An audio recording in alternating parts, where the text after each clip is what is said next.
педия мамандығына шұғыл істейтін боламыз. Сіздермен бірге логопедия мамандығының екінші курс студенттері Қалмұрзаева Перизат және Диамана Меркен. Біздің бүгінгі қонағымыз Мұрын Жырау Сеңгірбекұлы атындағы Маңғыстау жоғары педагогикалық колледжінің логопедия пәнінің меңгерушісі, оқытушысы және де сөйлеу плюс жобасының жетекшілерінің бірі Асканбаева Жанат Ерғалиқызы. Қош келдіңіз. Рахмет. Шақырғандарыңызға үлкен рахмет. Барынша өз ойыммен, білетін ақпараттарыммен бөлісуге тырысамын. Жанат Ерғалиқызы, сізге ең бірінші сұрағым осы, сіздердің колледждеріңізде ашылған сөйлеу плюс жобасы туралы ақпарат айтып сонымен бөліссеңіз. Рахмет. Сөйлеу плюс жобасы біздерде ақпан айында осы Маңғыстау облысының әкімінің орынбасарының қатысуымен ресми түрде ашылды, бірақ дегенмен біздер қаңтар айында балаларды қабылдап, диагностикасын студенттермен бірге жүргізіп, жұмысымызды бастап кеткен болатынбыз. Қазірге балалар келіп жүр, жақсы нәтижелерге де жетіп жатыр.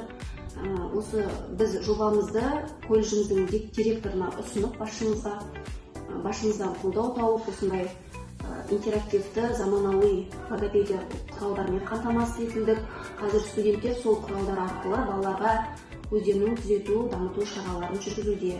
Бұған дейін өткен оқу жылында мен жалпы сөйлеу тілінің жалпы дамымауының бірінші деңгейі балалармен сіз сияқты жас болашақ логопед мамандар, жас мамандар, жалпы ата-аналар қалай сөйлеуге ынталандыруға болады, баланың қалай зейін назарын өзінде ұстауға болатындығы туралы әдістемелік құрал жазған болатынмын. Бұл әдістемелік құралдың жалғасы деп айтсақ болады, сөйлеу плюс жобасы. Ары қарай осы теориялық білімді өзіміздің колледж ішінен, колледж жағынан студенттер үшін керемет бір заманауи жабдықталған тәжірибе алаңы деуге болады. Бұл жерде қазіргі кезде біздерде колледжімізге жақын орналасқан әлеуметтік тұрмысы төмен отбасынан шыққан балалар тегін логопедиялық көмек алып жатыр, және де өзіміздің логопедия мамандығының студенттері еріктілер ретінде тәжірибе жинақтап жатыр. Сонда сіздер келген диагностика келген балаларға тегін көмек көрсетесіздер? Иә, алдымен диагностика, көп ата-аналар айтып жатады, диагностикадан біз өттік, диагностика керек емес, бірден сабаққа барсақ бола ма деген сұрақтар көп болады ата-аналарда. Сол кезде біздің айтатынымыз, диагностика бұл біріншіден біз өзіміз үшін де қажет. Себебі диагностиканы біз өткізе отырып, біз ары қарай баламен қалай жұмыс жасаймыз, жұмысымыздың бағытын жоспарлау үшін. Кей ата-аналар логопед керек деп келеді, бірақ диагностика барысында біз анықтап жатамыз. Логопедтен бұрын бірінші ол балаға арнайы педагог, дефектологтың немесе арнайы психологтың көмегі қажет екенін анықтап, ата-анаға кеңестер беріп жатамыз, бағыт-бағдар беріп жатамыз. Сол себепті алдымен диагностика жасалады, содан кейін барып баланы жаңағы өзіміздің сабақ кестесіне енгізіп, түзету шарасын өткіземіз. Жанат Ерғалиқызы, қазір сөйлеу бұзылыстар балалар көп қой. Соларды толығырақ ата-аналарға айтып кетсеңіз, сөйлеу бұзылыстары қандай болады, толығырақ ашып айтсаңыз. Жақсы, сіздің ойыңызды түсініп отырмын. Жалпы ата-аналар үшін біздер енді өзіміздің тілімізде айтамыз ғой, дислалия, дезартрия, ринолалия деп та, оны ата-аналар түсінбеуі мүмкін. Біздерде сөйлеу тілінің клиникалық және педагогикалық жіктемесі бар да. Олар біздерде ішкі семантикалық бұзылыстар болады, және сыртқы фонациялық бұзылыстар болады. Және ауызша сөйлеу бұзылысы, жазбаша сөйлеу бұзылысы болады да. Жазбаша сөйлеу бұзылысы біздерде көбіне бала мектепке барғанда анықталып жатады. Бала жаңағы әріптерді үйреніп, диктант жазып бастағанда балалардың дыбысты шатастыруы да, дислексия, дисграфия, дисорфография деген сияқты бұзылыстар басталады. Бұған дейін бірақ көбіне бұл бұзылыстың арғы жағында баланың сөйлеу тілінің, ауызша сөйлеу тілінің бұзылысынан келген бұзылыстар болуы мүмкін. Сол себепті бұл жерде ата-аналар өзі сөйлеп кетеді деп уақытқа қарап жүрудің қажеті жоқ. Уақытында мамандардан кеңес алып, баланы қаратып, уақытында баламен түзету дамыту жұмыстарын жүргізу керек.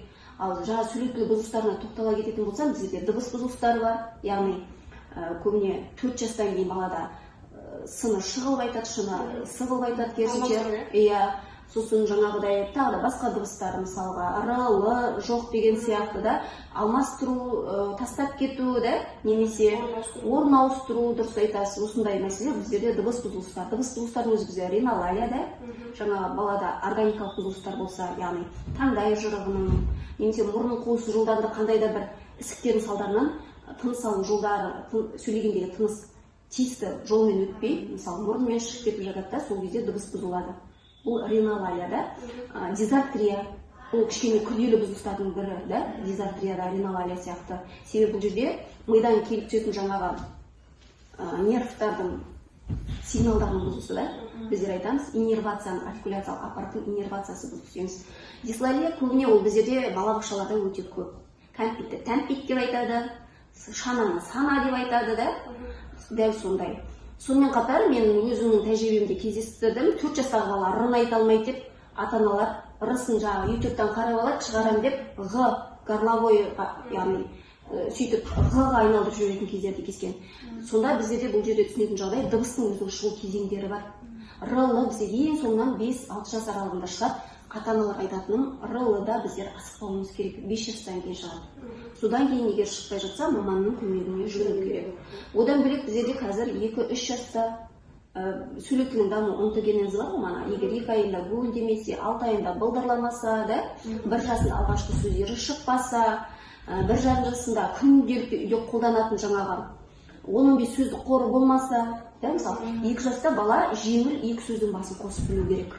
Мысалы, ма су іш деген сияқты да, ең құрғанда папа келді 2 жасында айтады.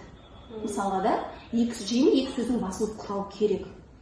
Бұлар болмаса, бұл жерде сөйлеу тілінің жаңағы 3 жасқа дейін біздерде сөйлеу тілінің тежелісі деп айтамыз. Орысша ЗРР деп айтады ғой да, яғни сөйлеу тілінің тежелуі. Немесе 3 жастан кейін біздерде көбіне сөйлеу тілінің жалпы дамымауы болады. Сіздер білесіздер, сөйлеу тілінің жалпы дамымауы біздерде 3 кезеңге бөлінеді, және қосымша 4-ші кезеңге де қосылады. Яғни бірінші деңгей ең ауыр деңгей болып есептеледі біздерде, 3-4 деңгейлері жеңіл, көбіне грамматикалық қателіктер, өз ойын жеткізе алмау деген сияқты белгілері болады да. Осының барлығын білуге болады. Алалия, афазия деген бұзылыстар бар жалпы. Бұл манағы баланың дамуындағы әртүрлі бұзылыстардың салдарынан балаларда сөйлеу болып жатады. Сөйлеудің болмауы бізде алалия болып есептеледі. Мидың қандай да бір зақымдануынан, соққы қалуынан болып жатса, бұл біздерде афазия болып жатады мысалы. Осындай түрлері көп, оның барлығын бізде мамандар ажыратып білу керек. Ол бұзылыстардың өзі бірнеше топқа жіктеледі да, оны да біз ажырата білуіміз қажет. Баладағы жаңағы қай жерде қандай бұзылыс болып тұрғанын көре білу үшін ажырата білуіміз керек, белгілеріне, сипаттамаларына қарай. Біздер логопедтер сөйлеу бұзылыстарымен айналысамыз, ал дефектологтар танымдық қабілеттермен айналысады, ал психологтар ше? Көбінесе психологтарда ересектер не үшін қажет ол балаға, кішкентай балаға деген ойымен қалыптасып қалады да, соны толығырақ айтып кетсеңіз. Бұл сұрақтарыңыз да орынды, бұндай сұрақтарда кездескен, ата-ана тарапында кішкентай балаға психолог не үшін қажет деп айтып жатады да. Енді біздерде бұл жерде ата-ананың білімі, бұл тарапта сауаты да әрине жете бермеуі мүмкін. Көбіне ата-ана өзінің басына түскен кезде ізденіп бастайды ғой бұндай мәселелермен. Жалпы біздерде қазір өздеріңіз білесіздер, көптеген балаларда қарым-қатынасқа деген дефицит бар. Қарым-қатынасқа түспейді. Көп келеді, өз атына қарамайды бала, жаңағы бейберекетсіз жүре береді, зейіні тұрақсыз, тек ойыншықтарды шашып тастайды деген сияқты. Телевизордан тек өзіне ұнайтын бірдеңе қосылса ғана жүгіріп келеді деген сияқты белгілерді айтып келеді да ата-аналар. Міне сол кезде біздерде ең бірінші балада қарым-қатынас дефициті болса, яғни адамдармен байланысқа түскісі келмесе, бір орында отыра алмаса ол бала, одан кейін балада эмоционалдық тұрақсыздық болса, қабылдауы төмен болып тұрса баланың, бұл кезде біздерде бірінші психологтың жұмысы маңызды. Себебі ол балаларды сіз логопедке апарыңыз, дефектологқа апарыңыз. Егер логопед, дефектолог осы бағытта білімін көтермеген болса, арнайы дайындықтан өтпеген болса, логопедтер қиналып қалады. Қалай отырмайтын баланы мен өзіме қалай қаратам, оның сөйлейтінін қалай шығарам, ол маған қарамайды бетіме деп та. Бұл кезде психологтардың өзінің жаңағы әдістері бар. Балалармен бірінші жаңағы өзіне қарату, оның зейінін өзіне аударту, ол үшін әртүрлі баланың жаңағы қажеттіліктерін біздер жаңағы мотивашкалар деп айтамыз, ода өте қатты ұнататын нәрселерін қолдану арқылы мүмкін әдіс-тәсілдер өте көп жалпы. Сол арқылы баланың назарын өзіне ұстауды балаға бірте-бірте үйретеді, зейінін тұрақтандырып, бала мен педагогтың екеуінің біріккен іс-әрекеті деген бар да, сол іс-әрекетке ендіреді. әртүрлі әдіс тәсілдері арқылы зейінін тұрақтандырып бастайды, өз атына қарауды үйретеді. Жаңа біздерде имитация деген бар да, яғни заттық имитация бар бір заттармен, және де жаңағы вербалдық бар, мысалға да, сол имитацияларды жасауды алдымен үйретіп алады балаларға.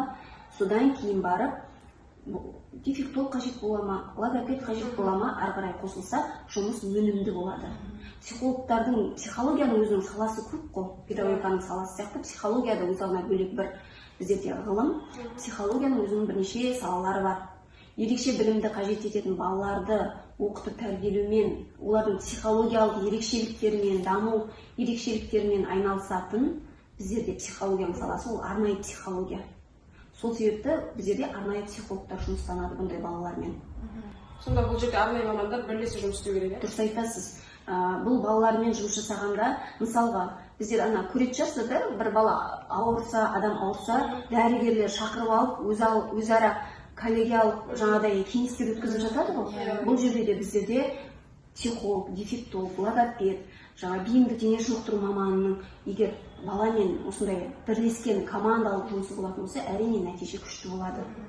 Кейбір балаларға тек логопед қажет болуы мүмкін, мана дыбыс түзету бойынша да, сөйлеуін дамыту бойынша деген сияқты. Әр балаға жаңағы әсер ету әртүрлі деңгейде. Соны уақытында біз көріп, дұрыс жаңағыдай ата-анаға бағыт-бағдар бере білуіміз қажет. Жанат Ерғалиқызы, сізге көбіне ата-аналар келген кезде қандай сұрақтармен, қандай мәселелермен келіп жатыр көбінесе? Жаңа өзім сөз ортасында айттым ғой, ата-аналар енді баласы осындай қандай да бір қиындыққа тап болса, әрине біз іздене бастаймыз да. Сол кезде көбіне жаңағыдай бір нәрселерді көріп алады да, мысалға сенсорлық интеграция бар ма, EB терапиясы бар ма деп келіп жатады, бірақ нақты ол немен, баланың қай бұзылысымен айналысады, ол туралы хабары жоқ. Иә, бір жерлерден көріп алады, біліп алады, сөйтіп келіп жатады. Бірақ диагностика барысында біз ата-анаға түсіндіреміз, қай ол әдіс екендігін, онымен кімдер жұмыс жасайтындығын, балаға қандай пайдасы бар екенін түсіндіріп жатамыз. Көбіне сондай бір жерден естіп алған нәрселерін береді, немесе кейбір дәрігерлер жазып береді, осындай деп та, соны сұрап келіп жатады. Мысалға да, негізі ол біздерде әдіс тәсілдер, оны арнайы оқыған, дайындықтан өткен мамандар өткізеді. Сосын көбіне келетін жиі қойылатын сұрақтар, жаңағы мындай дәрі берсем бола ма, жаңағыдай, мынандай витамин берсем бола ма деген сұрақтар қояды. Жаңағы бір неден кейбір жаңағы нелер айтып отырады, ата-аналар жаңа неден инстаграмнан көріп қалады, 10 күнде сіздің сөйлеу тілін шығарып беретін керемет дәрі деген сияқты да. Бұндай дәрі, витамин дегенді біздер педагогтар бере алмаймыз, ұсына алмаймыз. Оны мен ата-аналарға айтамын, мен сізге мынау жаман жақсы деп айта алмаймын.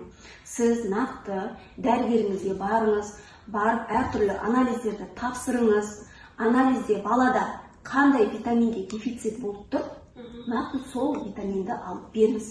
Өз бетіңізше жаңағы емдеу жұмысын дәрімен жүргізбеңіз деп айтамын да. Жаңағы чудо дәрілерге мен өз басым енді білмеймін, сене бермеймін. Әр балаға жаңа айттым ғой, әдіс тәсілдері таңдау әр баланың ерекшелігіне байланысты деп, дәрі де дәл солай.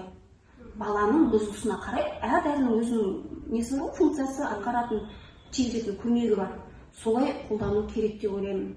Және де қойылатын көп сұрақ, неше айда нәтиже болады деп сұрақ қояды. Шыдамсыздық болады, бірден нәтиже көргілері келеді. Ол мана сөздің басында айттым, біздерде жалпы сөйлеу тілінің дамымауы бірінші деңгей, екінші деңгей, үшінші деңгей деп бөлінеді дедік қой. Бірінші деңгейдегі баламен келсе, бала, ата-ана, сондай баласымен келсе, оны біз жұмыс жасау арқылы екінші деңгейге шығарамыз. Екінші деңгеймен жұмыс жасау арқылы үшінші деңгейге шығарамыз. Сөйтіп бала мектепке барғанда өзінің ойын толық жеткізе алатын, суретке қарап әңгімелей алатын, дыбыс бұзылысы түзелген бала болып келу керек. Кейде біздерге мектепте жүрген балалар келіп жатады, олар кезінде логопедтің көмегін алған, мысалы мана р дыбысы қойылған, болды сөйлеп кетеді деп ойлайды да кетіп қалады.